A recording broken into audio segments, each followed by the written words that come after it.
Assalamualaikum chers internautes de la chaîne YouTube Plume Narratrice. ñu ngi am mbégte ak bànneex di ànd ak yéen ci seen émission les vidéos de Sultan. tey nag dañuy ànd ak yéen ci benn numéro bu spécial waxtaanee li nga xam ni mooy les problèmes politiques du Sénégal. waaye nag laata loolu da ngeen di liker et n'oubliez surtout pas de vous abonner pour plus de vidéos. La date du 17 décembre 1962 demeure une tache sombre dans l'histoire politique du Sénégal. Le lundi 17 décembre 1962, Mamadou Dia fait évacuer l'Assemblée et déploie un cordon de gendarmerie autour du bâtiment. 4 députés sont arrêtés, mais la motion est tout de même votée dans l'après-midi du 17 décembre au domicile du président de l'Assemblée, Maître Lamine Gueye. Le 19, Mamadou Dia et ses compagnons sont arrêtés par un détachement de paracommando. Mis en accusation, il est jugé du 9 au 13 mai 1963 par la Haute Cour. Il est défendu par plusieurs avocats, dont l'ancien président sénégalais Abdoulaye Wade. Il est condamné à la déportation perpétuelle dans une enceinte fortifiée. Il est transféré à la maison d'arrêt et de correction de Kédougou. Mamadou Dia sera libéré 12 ans plus tard, en 1974, sans jamais retrouver l'importance politique qu'il avait lors de l'indépendance. Il a continué depuis à jouer le rôle d'intellectuel et de figure morale. Cette chute n'est cependant rendue possible que par la dégradation des relations entre Mamadou Dia et Léopold Sédar Senghor, entre les deux têtes de l'État sénégalais indépendant.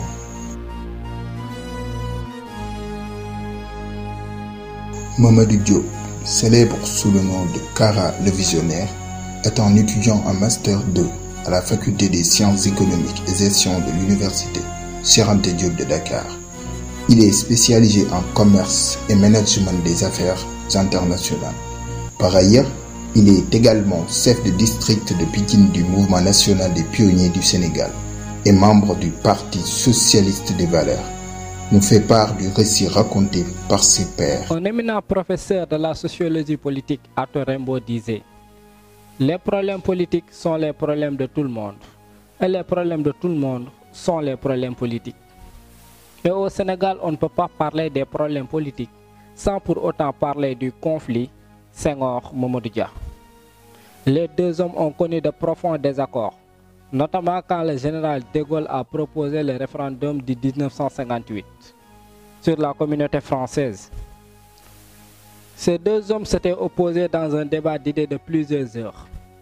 Senghor veut le maintien dans la communauté, Dia souhaite la rupture. Senghor tranche le débat en avouant qu'il a déjà pris des dispositions pour voter oui et qu'il a déjà fait des promesses au gouvernement français. Mais au début des années 60, les désaccords s'approfondissent, notamment sur les orientations à donner au pays et la politique menée par Dia. Mamadou Dia disait: Senghor lui-même ne disait rien sur ces réformes. Il n'exprimait pas son hostilité, mais je sentais qu'il n'était point enthousiaste. Il restait froid. Cependant, il se faisait de temps en temps l'écho d'amis qui se plaignaient que ma politique était en train d'apeurer les capitaux et qu'à limite, elle les ferait fuir. Mamadou Dia persiste et le prouve dans un discours qui va pousser à ses détracteurs à l'action. Le 8 décembre 1962, il prononce à Dakar l'allocution de clôture d'un colloque international intitulé « Les politiques de développement et les diverses voies africaines du socialisme ». Il y réaffirme ses thèses, proclame notamment la nécessité du rejet révolutionnaire des anciennes structures et appelle à concevoir une mutation totale qui substitue à la société coloniale et à l'économie de traite une société libre et une économie de développement. À la suite de ce discours, une partie des députés décide de passer à l'attaque et dépose une motion de censure. Dia pense que la motion est irrecevable parce que conçue en dehors de structure légale du parti et formulée dans un contexte d'état d'urgence. Il demande que le Conseil national du parti puisse l'examiner. Senghor lui souhaite que l'Assemblée se réunisse pour examiner la motion. Mamadou Dia tente d'empêcher la tenue de cette réunion. Le lundi 17 décembre 1962, il évacue l'Assemblée nationale, mais la motion sera votée au domicile du président de l'Assemblée. S'en suivra son arrestation et sa condamnation. En 1962, le président Senghor liquide Mamadou Dia et prépare à sa succession le jeune Abdou Diouf qu'il a connu depuis 1956. Il en fait un véritable défenseur des intérêts de la France et de la maçonnerie, car la France est radicalement maçonnique. En 2000, une alternance redonne l'espoir aux Sénégalais. Le président Abdoulaye Wade, maçon ou ex-maçon, succède à Diouf. Il tourne le dos par opportunisme aux intérêts de la France qui ne voulait pas le soutenir dans sa dévolution monarchique. Aujourd'hui, le président Macky Sall le remplace, mais ne marque aucune rupture. D'ailleurs, la sympathie qu'il témoigne au président Diouf fait peur aux gens avertis. En effet, on n'est pas encore à la fin de la France-Afrique. Ce programme de néocolonialisme qui consiste pour la France à sucer le sang des Africains jusqu'à la dernière goutte, il doit son nom à Félix Houphouët-Boigny, ex-président de la Côte d'Ivoire. De la dictature senghorienne au multipartisme limité en passant par Diouf et ses réformes, la situation politique sénégalaise va connaître des mutations fondamentales dans son évolution. Cette variation s'est accentuée avec l'effondrement du mur de Berlin en 1989, une répercussion du renversement du bloc soviétique qui va anéantir aussi le marxiste-léniniste, au vrai sens du terme, du terrain politique de notre pays. Finalement, toutes les idéologies qui s'y trouvaient s'éteignent.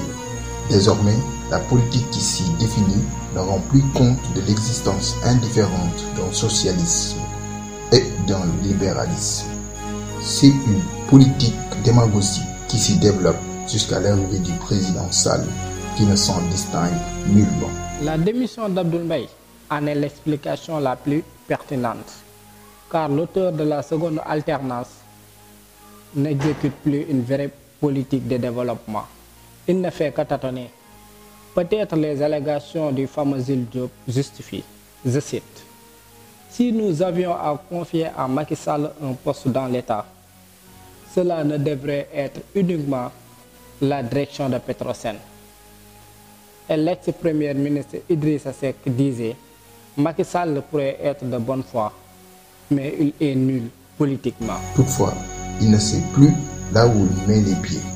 Il enregistre tellement de scandales qui demeurent jusqu'à présent flous dans la tête du peuple sénégalais. ArcelorMittal, Petro-Tim, Africa Energy, Ovidiu Tender, Butogo, le marché du building administratif. Ceci va provoquer une alerte chez de jeunes compatriotes sénégalais comme Ousmane Sonko et autres. Ainsi, la création d'un parti politique de rupture devient imminente et indispensable. C'est la naissance des patriotes du Sénégal pour le travail, l'éthique et la fraternité. Ousmane Sonko, une incarnation parfaite de Mamadou Dia. Ousmane Sonko, un inspecteur des impôts et domaines, un patriote hors pair, est porté à la tête de ce parti. C'est le retour du grand Mamadou Dia. Désormais, les Sénégalais sont invités à faire la politique autrement. Pastef, les patriotes, lance une campagne de don de soi pour la patrie et en fait sa propre devise. Or, le don de soi pour la patrie n'est pas une vaine expression. Ce sont des mots qui se prononcent aisément, mais pleins de sens. Ils ne peuvent s'appliquer qu'aux personnes éprises de vertu, ce qui signifie, en toute corrélation, que les camarades patriotes sont les Sénégalais vertueux. Et pour joindre l'acte à la parole, le président Ousmane Sonko vient de nous en faire la plus belle démonstration. Il a choisi les intérêts de sa patrie aux intérêts égoïstes et individuels. Il a opté de lutter contre les pilleurs des ressources de la nation au prix de tout avantage. Il est déterminé à lutter contre le fer de Macky Sall et son troupeau. mbokk yi ñuy seetaan ñoo ko gisandoo waaye nag li ñu seetaan léegi ci documentaire am na jàngat gu nekk ci ginnaaw ndax damay faral di dégg saa su nekk ci jeune réew mi ñuy wax naan politique intéressé wu leen waaye nañu xam ni loolu sorte de démission la ci seen doxalinu réew parce que réew mi ñun ñëpp a ko bokk te alalu ñëpp ci war a jàpp. mun nañ jël l'exemple avec le vieux de Ndingler Ngor Dione qui s'est battu pour moomeelam mën koo sàmm kon nag comme kooku ñun ay ndaw lañ ñoo war a reprendre le flambeau du Sénégal jël réew mi xeex ngir réew mi mën a jóge ci système bi mu nekk nii post indépendance ba léegi nga xam ne moom la ñuy dund kon nag gars yi nii lay demee saa su nekk ci seen émission les vidéos de Sultan. Merci et à bientôt pour un autre numéro.